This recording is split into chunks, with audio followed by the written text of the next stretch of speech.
Welcome, this is the Galaxy A24 and I'll show you how to install iPhone keyboard on this device.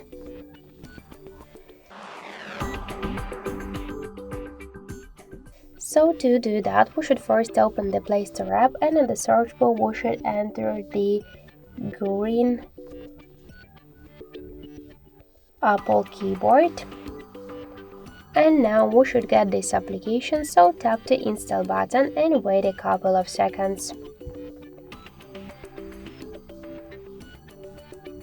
So after that, just tap to open the app, click to enable in settings, and near green Apple keyboard, click on the switcher to activate, tap to OK twice and go back.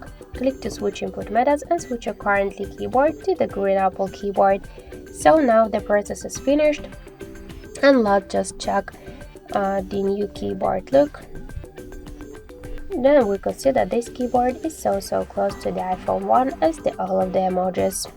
So that's it. Thank you for watching, and if you like this video, leave thumbs up and subscribe.